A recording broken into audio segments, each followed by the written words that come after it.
आश्चर्य होगा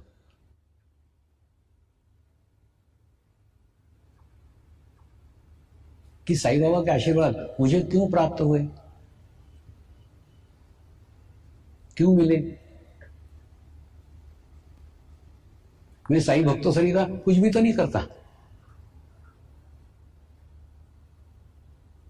ना साईं की पूजा करता हूं, ना साईं के भजन गाता हूं, ना साईं की पोथी पढ़ता हूं, मैं कुछ भी नहीं करता। और मुझे यहां की कुछ जानकारी भी नहीं थी, कुछ नहीं था, शिरडी की भी जानकारी नहीं थी।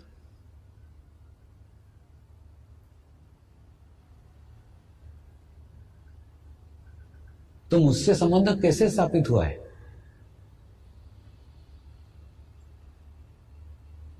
ये ठीक वैसा ही है।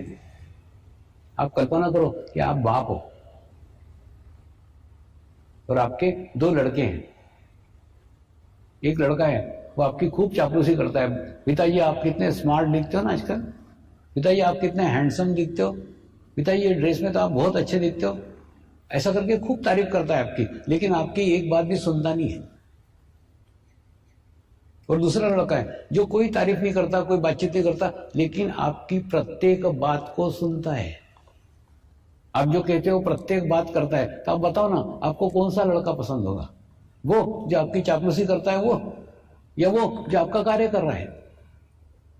मैं उनका कार्य करता था, मेरा उनका संबंध कार्य का है। मैं आपको दूसरे उदाहरण से समझाता हूं। अब कल्पना करो कि महाराष्ट्र के अंदर एक अंधा उद्योगपति है, और अंधा उद्योगपति की जब मृत्यु होती है, मृत्यु के समय वो अपना मृत्यु पत्र लिखता है, मेरे मरने के बाद में जो भी व्यक्ति महाराष्ट्र में आके अंधों के लिए कार्य करेगा, मेरी सारी संपत्ति उसको मिल जाना चाहिए।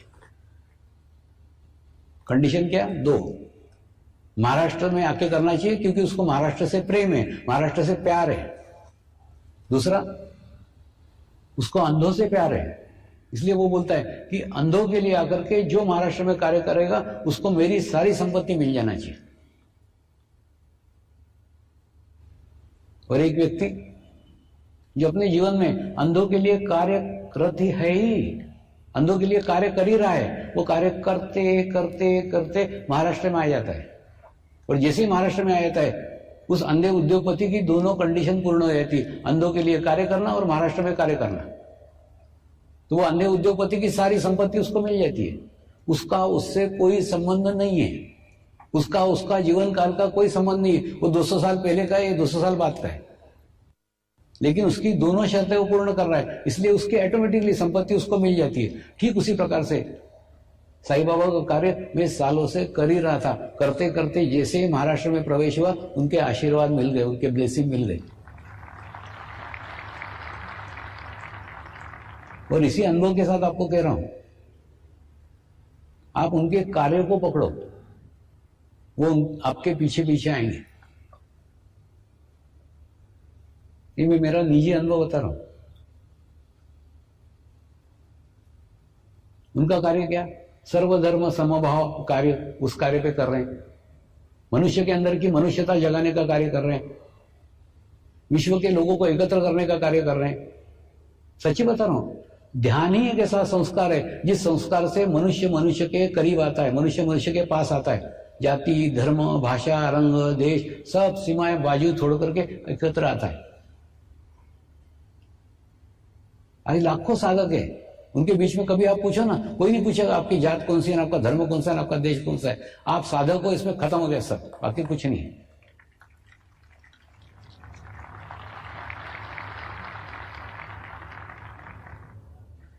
तो मेरा और साईं बाबा का केवल कार्य का संबंध है, जो उनका कार्य है वही का वही। और मुझे उनके कार्य की भी जानकारी नहीं थी, मेरे को उनकी भी जानकारी कुछ भी नहीं। मैं तो मेरा कार्य कर रहा था, लेकिन कार्य करते करते करते, दूसरा एक आपको बताता हूं, कोई भी धर्म का कट्टर व्यक्ति कभी मोक्ष प्राप्ति नहीं कर सकता। क्यों नहीं कर सकता? उसका विशुद्धि चक्र ही पकड़ा हुआ है ना। वो परमात्मा के केवल एक रूप को पकड़ के बैठा है, बाकी रूप को नकार रहा है। आप ना ध्यान करो और ध्यान के उस अवस्था तक पहुंचो, विशुद्धि चक्र से ऊपर जैसे जाओगे ना, तो साईं बाबा के आशीर्वाद, साईं बाबा के ब्लेसिंग आपको खुद मिल जाएंगे। और दूसरा, साईं बाबा की चापलूसी खूब कर ली, अब उनके कार्य को पकड़ो ना, उनके कार्य को करो ना। और हो गया, कई बार उनसे प्रार्थना करके तुमने तुम्हारे जीवन की सब इच्छाएं मांग ली, सब हो, कभी तो ये खत्म होने दो। जीवन समाप्त हो जाएगा, कभी इच्छाओं की पूर्ति नहीं होगी।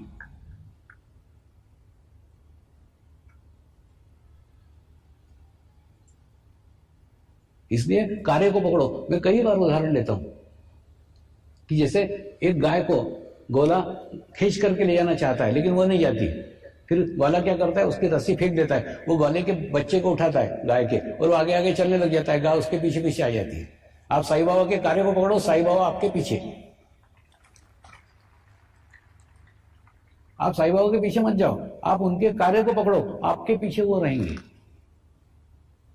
प्रत्येक क्षण आपको अनुभव होगा कि आपके साथ में, आपके पास में, आज्ञा चक्र पे हम सब साईं बाबा के दर्शन करेंगे, अनुभव लेंगे। लेकिन उतनी परिपक्वता, उतनी शुद्धता, उतनी संवेदनशीलता आप आपके अंदर निर्माण करो ना।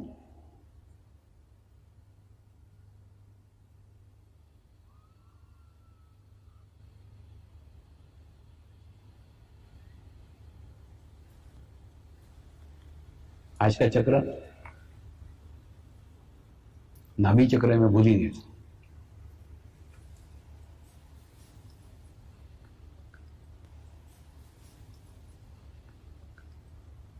नाभि चक्र का संबंध आपके सेटिस्फेक्शन से, आपकी तृप्ति से, आपके समाधान से।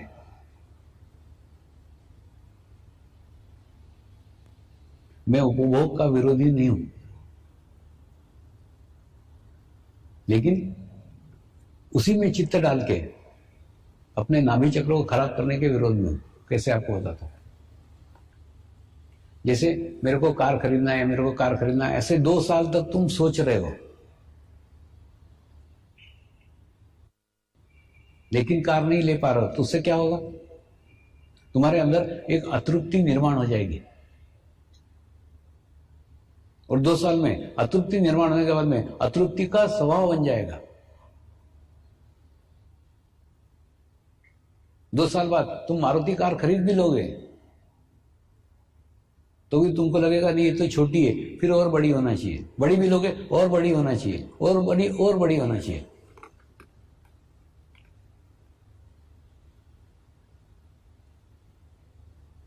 तो जो चीज खरीदना है, खरीद के बाजू हटो ना।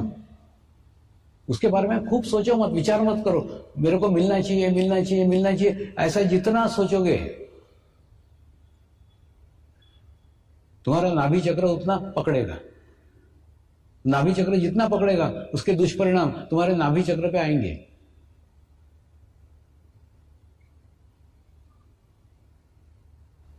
नाभि चक्र का संबंध पति पत्नी के रिलेशंस के साथ भी है। कई पत्नियां मेरे को अपने पति की कंप्लेंट करते रहती है, पति ऐसा है, पति वैसा है। मैं उन पत्नी को बोलता हूं तू उसको छोड़ दे, तू तेरा ध्यान कर, तू तेरा ध्यान करेगी वो ऑटोमेटिकली सुधर जाएगा। या कई लोग पत्नियों की शिकायत करते हैं, उनको बोलता हूं तू उधर चित्त मत डाले, उसको सुधारने में तेरी बिगड़ने के चांसेस है। तुम अपने पार्टनर को सुधारने का कोशिश ही मत करो, कोशिश करोगे तो तुम भी बिगड़ जाओगे। सबसे आसान तरीका है तुम ध्यान करो, मेडिटेशन करो। पति पत्नी का संबंध यूट्यूब तरीका है। साइंस के लैब में यूट्यूब रहती कि नहीं, उसके अंदर अगर 100 ग्राम पानी डालो तो 50 ग्राम पानी दूसरे ट्यूब में चला जाता है। तो उसी प्रकार से पति पत्नी का संबंध यूट्यूब जैसा है। एक का स्थिति हो गया तो दूसरे का स्थिति ऑटोमेटिकली हो जाएगा।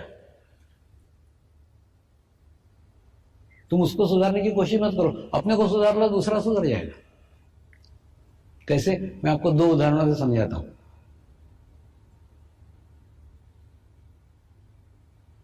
एक टेलर था,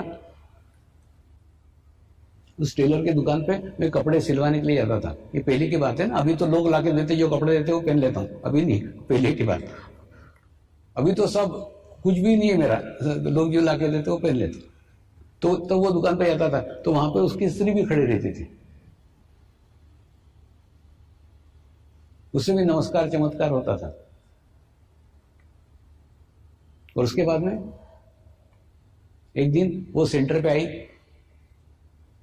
और आकर के रोने लग गई। मैंने बोला क्या हो गया? तो बोली, मैंने बोला तेरा पति तो कितना सज्जन है, एकदम सभ्य आदमी लगता है मेरे को तो। बोले स्वामी जी वो दिन में सज्जन है, रात में दुर्जन है। मैंने बोला क्या हो गया? अच्छा बोला था है? बोले नहीं, रात को दारू पी करके आता है और घर में खूब भिंगाना करता है, ये फोड़ डाल, वो फोड़ डाल, वो तोड़ डाल, वो मारपीट करता मेरे साथ।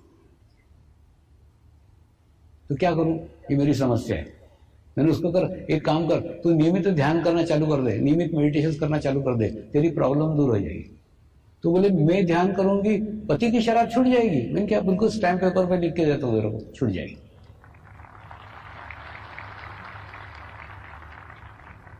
तो रेगुलरली सेंटर पे आने लग गई, रेगुलरली ध्यान करने लग गई। 45 दिन तक ध्यान भी किया, अनुष्ठान पूर्ण किया। अनुष्ठान करने के बाद में फिर भी रो रही थी। बोला क्या हो गया? स्वामी ये वो अभी भी पूरी की पूरी बोतल पी रहा है, आधी भी नहीं हुई अभी उसकी, पूरी बोतल अभी भी शराब पीता है वो। मैं तो रेगुलर ध्यान करती हूं। मैंने उसको कहा तू ध्यान करती है लेकिन तेरा चित्त तो शराबी पति में है ना। अब तू बता, तेरे ऊपर तू इत्र की बोतलें डाल रही है और तेरी नाक तूने गंदे नाली में डाल के रखी, तो तेरे को बदबू आएगी कि खुशबू आएगी? तो बोले बदबू आएगी। मैंने बोला क्यों?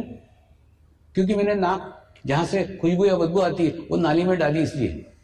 बिल्कुल ठीक ऐसा ही 45 दिन के ध्यान करके तो अपने ऊपर अच्छा वाइब्रेशंस ले रही है, लेकिन तेरा चित्त कहां है, तेरा अटेंशन कहां है? वो शराबी पति में। तो जब तक तू उसमें से चित्त नहीं निकालती उसकी शराब नहीं छूट सकती। फिर उसके कुछ समझ में आया, उसने पति में से चित्त निकाला और ध्यान करने लग गई, मेडिटेशन करने लग गई।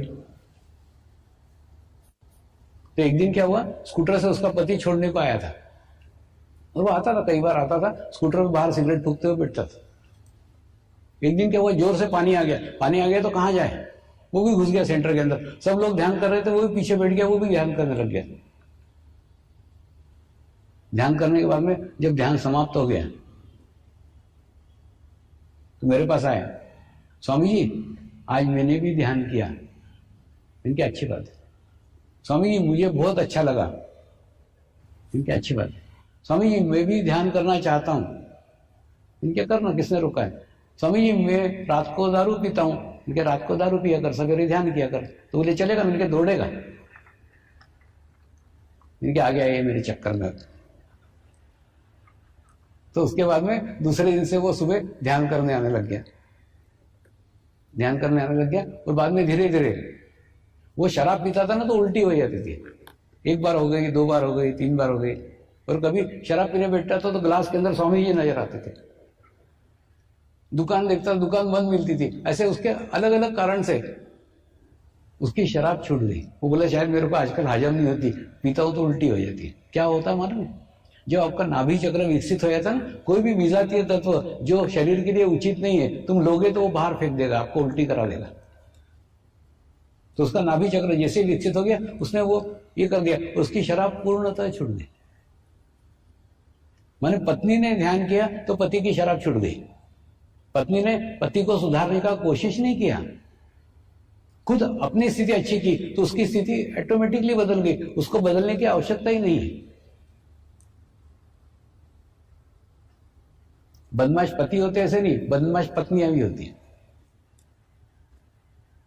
एक चीफ इंजीनियर मुझे मिलने को आते थे और वो आकर के अपनी शिकायत करते थे, स्वामी जी मेरे पत्नी के जासूस लगे हुए मेरे ऑफिस में। मैंने बोला क्यों? बोले एक आधी मैडम मेरे कैबिन में आकर के थोड़ी देर बैठ गई ना, तुरंत मेरे घर पे पता चल जाता है कि फलानी फलानी मैडम इतने मिनट तक उनके ऑफिस में थी। घर में पत्नी मेरे को पिटती है। और जिस दिन कोई स्त्री आकर के मेरे कैबिन में बैठ गई कि मैं डरते डरते घर पे आता हूं कि आज पिटाई तो होने ही वाली है, तो मैं ऐसे स्त्री से तंग आ गया हूं। इतनी शंकालु पत्नी है, मैं इसको छोड़ देना चाहता हूं। तो मैंने भी थोड़ी सहानुभूति उसको बताई। मैंने कहा ऐसी पत्नियों को तो छोड़ ही देना चाहिए, लेकिन एक काम करना छोड़ने के पहले, तो एक काम कर, अब रेगुलरली उस पत्नी में से चित्त निकाल और 45 दिन ध्यान कर, 45 दिन का अनुष्ठान कर। 45 दिन के अंदर मनुष्य के अंदर सेल का परिवर्तन हो जाता है, चेंज आ जाता है, तेरे में भी आएगा। तो उसने 45 दिन ध्यान किया, मेडिटेशन किया, फिर मेरे को मिलने के लिए आया। मैंने पूछा क्या क्या प्रोग्रेस है, क्या प्रगति है? आजकल सिर्फ गालियां देती, मैंने पहले पिटती थी, आजकल प्रोग्रेस है, सिर्फ गालियां देती, आजकल कुछ नहीं करती। लेकिन जब हमने वो स्थान छोड़ा, वो जगह छोड़ी, तो उसकी पत्नी भी मिलने को आई थी, स्वामी जी मैं भी ध्यान सीखना चाहती हूँ, मैं भी मेडिटेशन सीखना चाहती हूँ। तो इसलिए अपने पार्टनर को सुधारने का कोशिश मत करो, कोशिश में तुम्हारे बिगड़ने के पूरे पूरे आसार है। अगर अपने पार्टनर को सुधारना चाहते हो तो उसमें से चित्त निकालो और अपना स्थिति इतना अच्छा करो, इतना अच्छा करो कि ऑटोमेटिकली उसका स्थिति भी अच्छा हो जाए।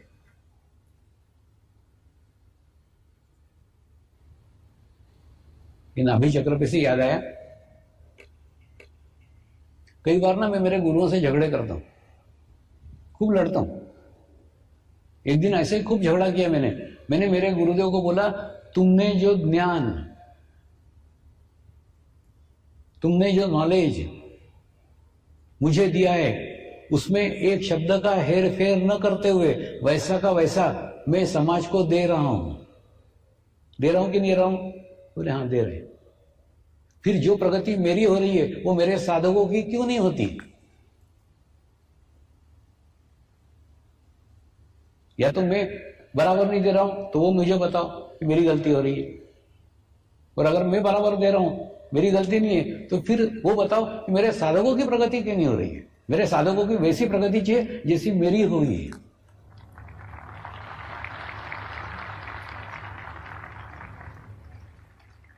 इसलिए मैं झगड़ा करता हूं। तो उन्होंने क्या उत्तर दिया मालूम है? उन्होंने उत्तर दिया, कुछ शरीर के चक्र ऐसे हैं जो चक्र उनको ही क्लियर करना पड़ेंगे। जब तक वो उनके चक्र क्लियर नहीं करते तू कोई हथेली नहीं लगा सकता। उनके आध्यात्मिक प्रगति उनके ही हाथ में। उसमें का ये सबसे नीचे का चक्र था नाभि चक्र। नाभि चक्र में यानी साधक ने जब तक अपनी पत्नी से संबंध अच्छे नहीं किए उसकी आध्यात्मिक प्रगति संभव ही नहीं है।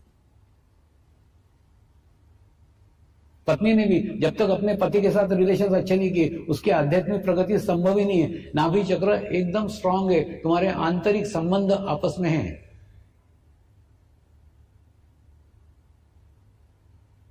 तुम्हारी आध्यात्मिक प्रगति उसके ऊपर डिपेंड है, तुम्हारा पत्नी के साथ कैसा रिलेशन है, पत्नी तुमसे खुश है कि नाराज है,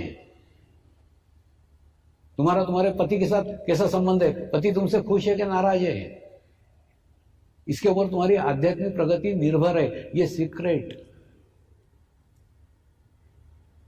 ये रहस्य गुरुओं ने मुझे समझाया। अब साधकों के पत्नी से रिलेशंस कैसे, वो तो तू क्या कर लेगा, वो तो उसको ठीक करना पड़ेंगे ना।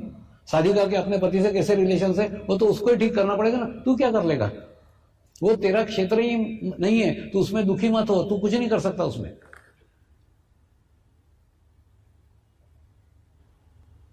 ऐसे ही दूसरा एक चक्र उन्होंने बताया, हृदय चक्र।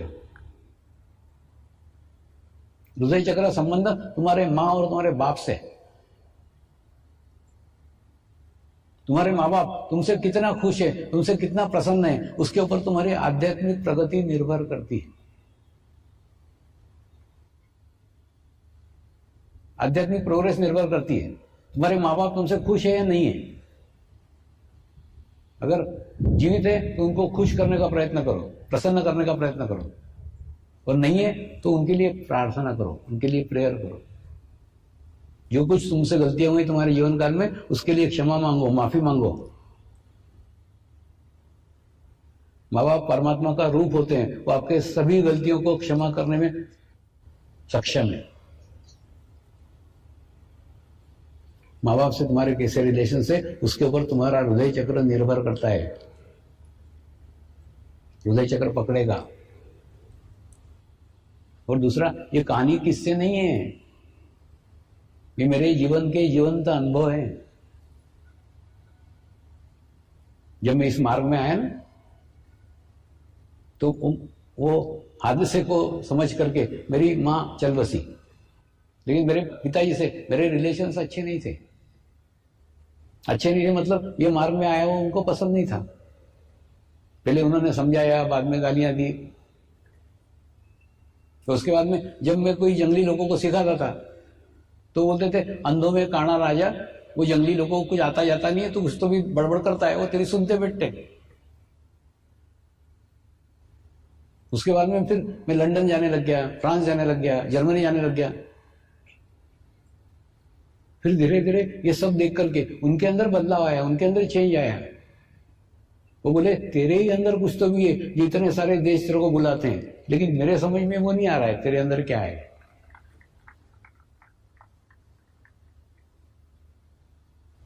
उनकी अभी 3 साल पहले मृत्यु हुई, लेकिन मृत्यु के 3 साल पहले स्थिति ये थी कि मैं उनको पिताजी करके नमस्कार करता था, वो गुरु करके मेरे को नमस्कार करते थे। मैंने जो बाप जीवन भर विरोधी रहा हो,